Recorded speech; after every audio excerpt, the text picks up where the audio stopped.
Un nom qui a un jour arrêté Hollywood dans son élan, captivant des millions avec juste quelques secondes de film. Ce moment inoubliable de la jeune femme émergeant de la piscine dans Fast Times at Ridgemont High en 1982 est devenu l'une des scènes les plus emblématiques et séduisantes des années 1980, gravée à jamais dans les mémoires d'une génération. Mais juste au moment où sa célébrité semblait atteindre son apogée, Phoebe a choisi de disparaître des projecteurs. Beaucoup ont dit qu'elle était simplement fatiguée du glamour, mais la vérité derrière sa décision était bien plus douloureuse et complexe que quiconque ne l'imaginait. Elle a un jour admis dans une rare interview « Quitter Hollywood était le seul moyen de sauver ma vie. Qu'est-ce qui pourrait pousser une étoile montante à abandonner tout ?» Et voici quelque chose que la plupart des gens ne savent pas.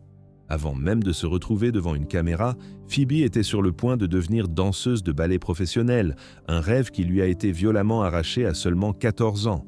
La blessure qui a mis fin à ce rêve déclencherait une chaîne d'événements qui la conduirait dans une industrie qu'elle n'avait jamais voulu rejoindre, où elle ferait face à l'exploitation, à l'objectivation et finalement prendrait une décision qui choquerait Hollywood.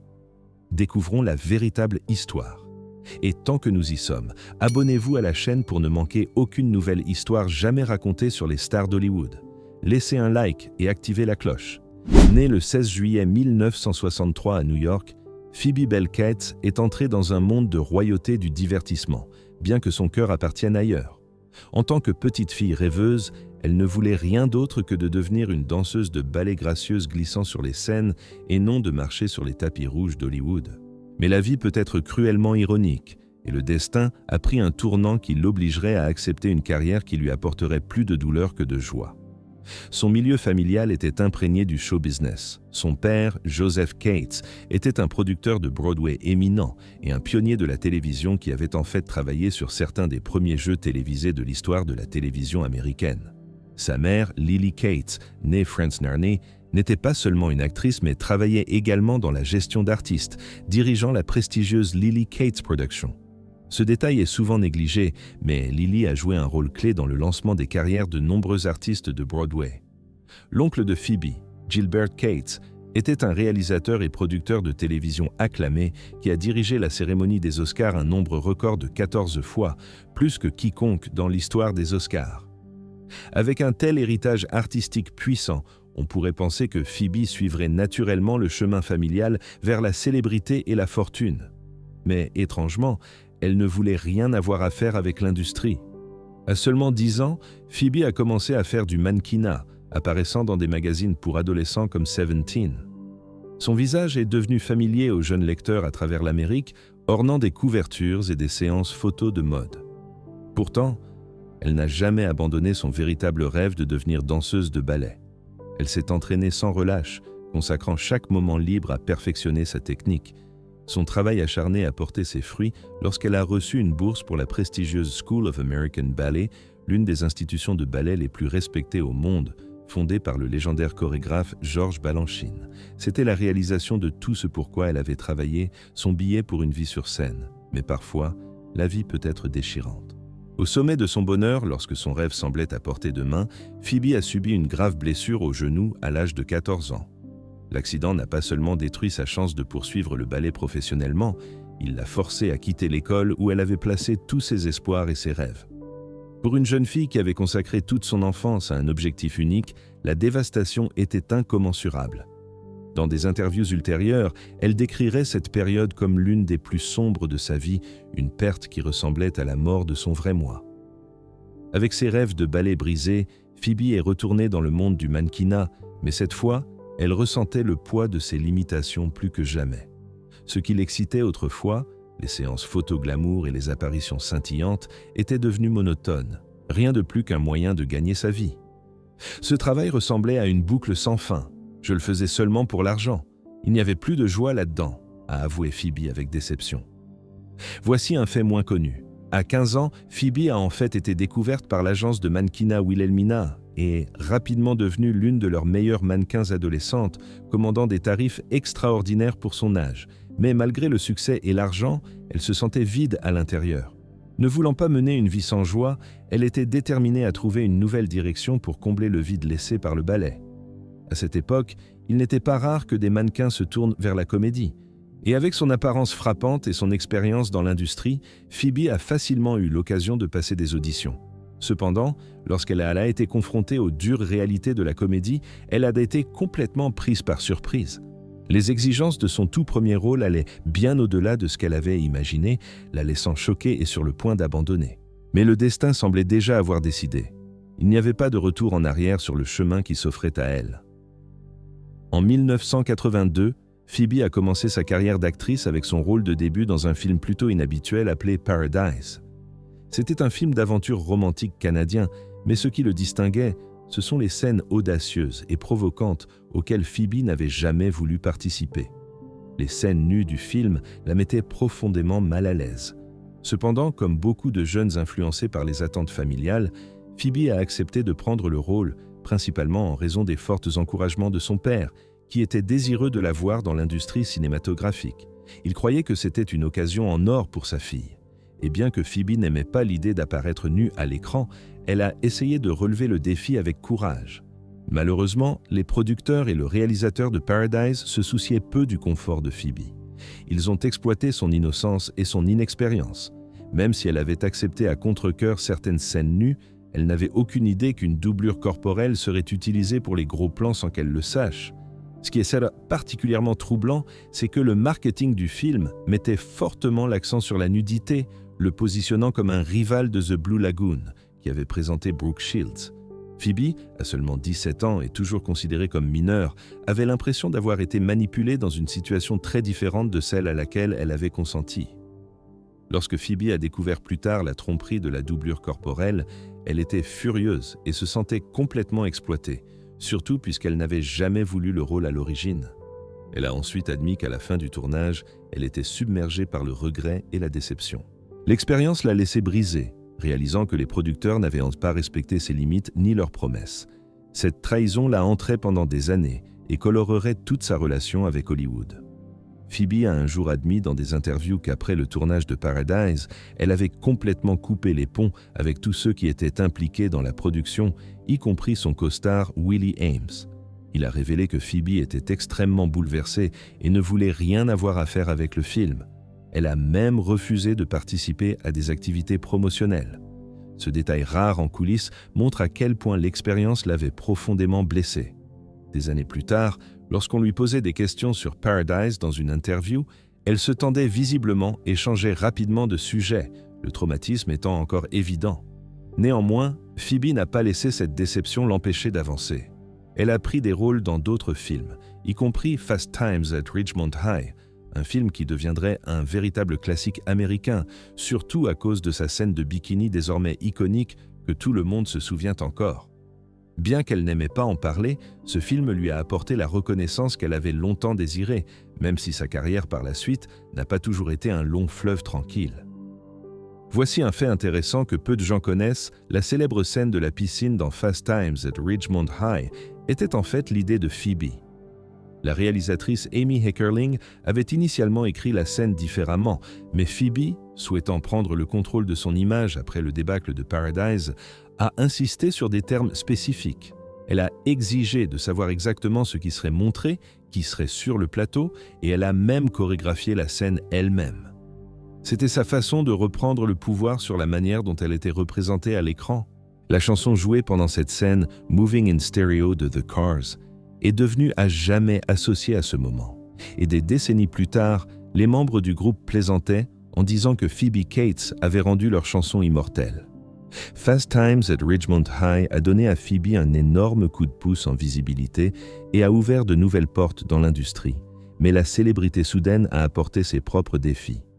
Hollywood n'est pas toujours gentil ou juste avec ses stars, et Phoebe n'a pas fait exception. Les années suivantes n'ont pas été faciles. Malgré sa popularité croissante, elle a rapidement été confrontée au redoutable stigmate du typecasting alors que les rôles devenaient de plus en plus rares. Les dirigeants de studio la voyaient comme la fille de la piscine et avaient du mal à la considérer comme une actrice sérieuse. Pourtant, à travers tout cela, Phoebe a refusé de laisser ses luttes la briser. En 1983, elle est apparue dans Private School, une comédie pour adolescents qui, bien que commercialement réussie, n'a pas beaucoup changé son image. Cependant, ce que beaucoup ne savent pas, c'est que Phoebe a contribué 2 chansons à la bande originale du film Just One Touch et How Do I Let You Know, mettant en avant un talent musical qui resterait largement inexploré tout au long de sa carrière. Sa voix chantée a été décrite comme étonnamment sensuelle et mature, un contraste frappant avec son apparence juvénile. Puis est venu Gremlins en 1984, réalisé par Joe Dante et produit par Steven Spielberg. Ce film deviendrait l'un des plus grands succès au box-office de la décennie et donnait à Phoebe l'occasion de montrer son sens du timing comique et sa gamme dramatique. Son personnage, Kate Beringer, avait l'un des monologues les plus sombres de tout film familial de cette époque, l'infâme Histoire de Noël, où elle explique pourquoi elle déteste les fêtes. La scène était si inattendue et brillamment livrée qu'elle est devenue légendaire parmi les fans de cinéma. Spielberg lui-même a loué la performance de Phoebe, la qualifiant de talent naturel qui pouvait équilibrer comédie et pathos sans effort. Mais c'est aussi en 1984 que Phoebe a découvert sa véritable passion lorsqu'elle s'est montée sur scène dans la pièce The Nest of the Wood-Grouse. C'était un tournant dans sa vie, car le théâtre lui offrait un sentiment de confort et de liberté que Hollywood ne pourrait jamais fournir. Sur scène, elle n'était pas objectivée ou exploitée. Elle était une artiste interprétant des personnages complexes et le retour immédiat d'un public en direct la comblait de manière que le cinéma ne pouvait jamais le faire. Après ce début théâtral, Phoebe a continué à recevoir des éloges pour ses performances sur scène et c'est là qu'elle s'est enfin sentie vraiment heureuse. Elle a un jour partagé. Il n'y a pas beaucoup de grands rôles pour les femmes dans les films, mais la scène en a beaucoup. Cette déclaration, faite en 1985, était remarquablement prémonitoire. Elle articulait ce que de nombreuses actrices n'oseraient pas discuter ouvertement avant des décennies, lors du mouvement #MeToo, que Hollywood avait une vision limitée, souvent dégradante, du potentiel des femmes. Phoebe n'a jamais regretté d'avoir poursuivi une carrière au théâtre, elle croyait que c'était là où elle appartenait vraiment. Tout au long de sa carrière cinématographique, Phoebe n'est apparue que dans une poignée de films, et tous n'étaient pas mémorables. Néanmoins, des films comme Gremlins, sa suite Gremlins 2, The New Batch, 1990, Drop Dead Fred, 1991 et Princess Caraboo, 1994, restent inoubliables pour ses fans. Drop Dead Fred, en particulier, mérite une mention spéciale. Bien qu'il ait été initialement critiqué par les critiques, le film est devenu un classique culte, surtout parmi les femmes qui le voyaient comme une exploration sombrement comique du traumatisme et de la guérison. La performance de Phoebe en tant que femme, se reconnectant avec son ami imaginaire d'enfance, était vulnérable et nuancée. Elle a ensuite déclaré que c'était l'un des rares rôles au cinéma où elle se sentait vraiment mise au défi en tant qu'actrice. Princess Caraboo était un autre projet de passion pour Phoebe. Basé sur l'histoire vraie de Mary Baker, une femme qui a convaincu la société britannique du début du 19e siècle qu'elle était une princesse exotique, le film a permis à Phoebe de jouer un personnage plus complexe et nuancé. Bien que le film n'ait pas été un succès commercial, il a mis en avant sa gamme et sa maturité en tant qu'actrice. Les critiques qui ont pris la peine de le voir ont loué sa performance, un critique notant « Kate apporte dignité et intelligence à un rôle qui aurait pu être simplement excentrique ». Même si elle n'est pas restée longtemps dans le monde du cinéma, Phoebe est devenue une icône unique des années 1980, et son travail est encore mémorisé avec admiration. Ces films ont non seulement défini sa carrière, mais lui ont également assuré une place spéciale dans l'histoire du cinéma. Mais en coulisses, Phoebe luttait. La pression constante de maintenir son image, le typecasting et l'attention invasive des médias et des fans ont eu des conséquences. Dans une interview rarement discutée de 1993, elle a révélé qu'elle avait souffert d'attaques d'anxiété et avait cherché une thérapie pour faire face aux pressions de la célébrité. « Les gens pensent que d'être belle et célèbre résout tous les problèmes », a-t-elle dit. Cela crée en fait tout un nouvel ensemble de problèmes pour lesquels personne ne vous prépare. En 2001, Phoebe Cates a officiellement dit adieu au grand écran avec son rôle dans The Anniversary Party, un film indépendant réalisé par et mettant en vedette Jennifer Jason Leigh et Alan Cumming. Le film a été tourné numériquement, improvisé, et ressemblait plus à une expérience artistique qu'à une production hollywoodienne traditionnelle. Pour Phoebe, c'était l'adieu parfait, intime, créatif et selon ses propres termes. Depuis lors, elle s'est largement retirée d'Hollywood. Mais bien que l'industrie cinématographique n'ait pas pu la retenir, Phoebe a trouvé quelque chose de bien plus épanouissant, l'amour et une vie centrée sur ses passions personnelles. Mais sa vie amoureuse était-elle aussi compliquée que sa carrière? Examinons de plus près les relations qu'elle a vécues. Phoebe Cates était connue comme une femme privée qui protégeait sa vie personnelle avec grand soin. Contrairement à de nombreuses autres célébrités, elle gardait ses relations et ses affaires personnelles à l'écart des yeux du public. Phoebe a toujours essayé de maintenir le secret sur sa vie romantique et beaucoup croyaient que c'était parce qu'elle se sentait mal à l'aise lorsque les médias s'immisçaient dans des domaines aussi privés. Une autre raison possible était qu'elle n'était pas particulièrement fière de tous les hommes avec qui elle avait été impliquée, et sa première relation dans l'industrie du divertissement en était un parfait exemple. La première relation connue de Phoebe dans le show business était avec le producteur de films Stavros Merjos.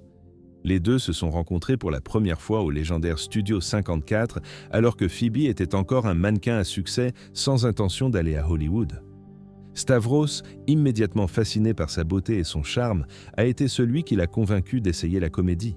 Voici ce que la plupart des gens ne savent pas. Stavros était significativement plus âgé que Phoebe et avait déjà des connexions avec plusieurs figures puissantes de l'industrie cinématographique.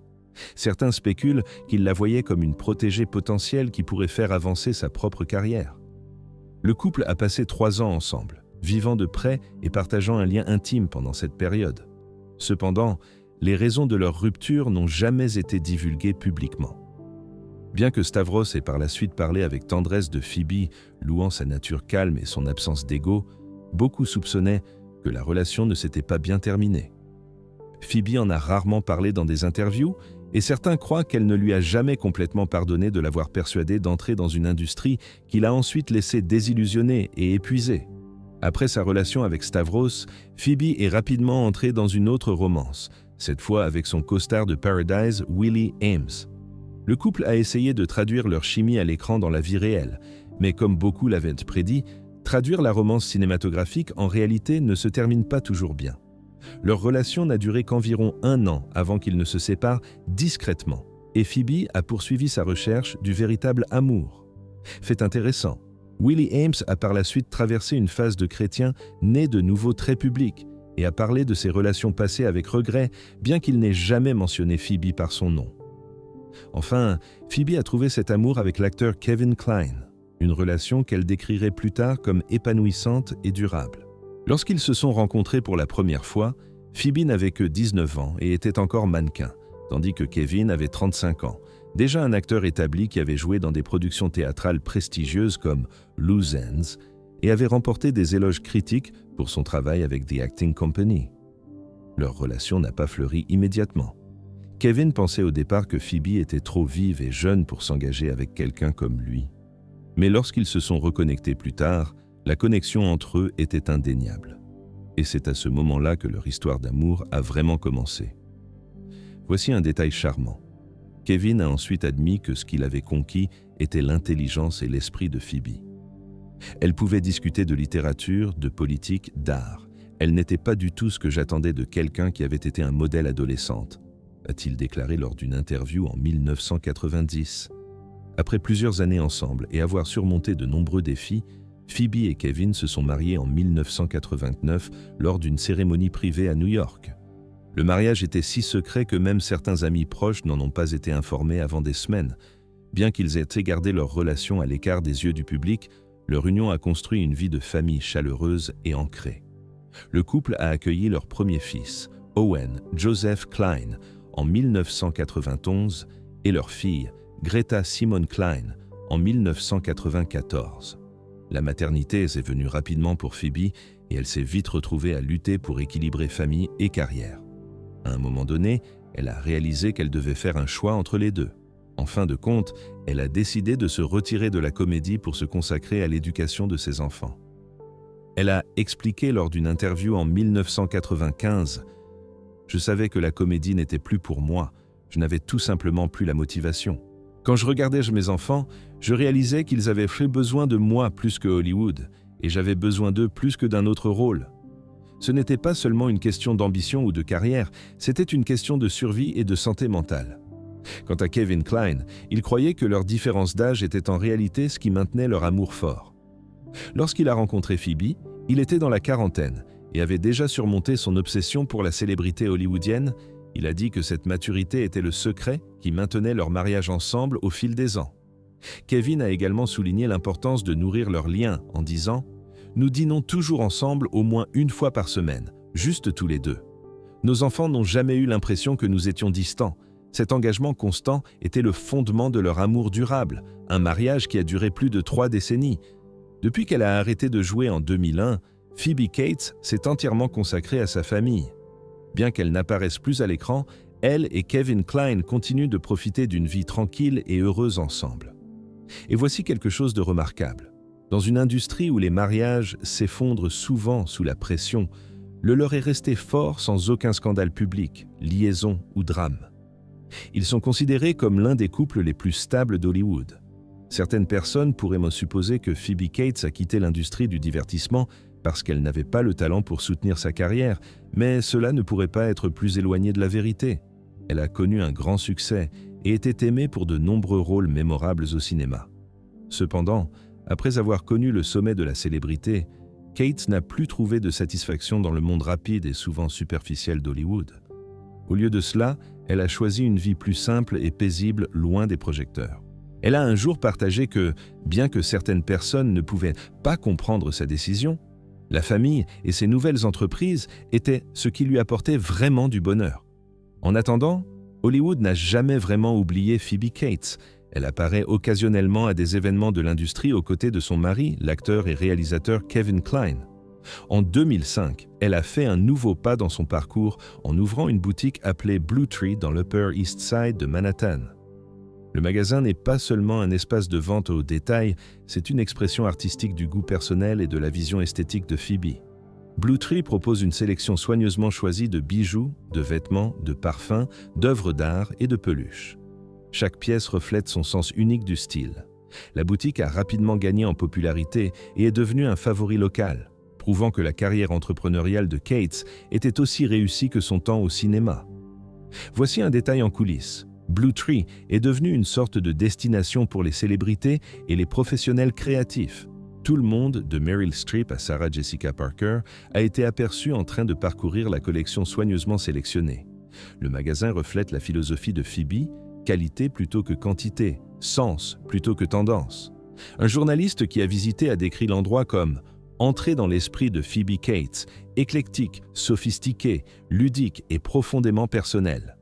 Avec son œil aiguisé pour la beauté et son appréciation des petits détails, Phoebe a trouvé de la joie non seulement à gérer le magasin, mais à vivre librement sans la pression de l'industrie du divertissement.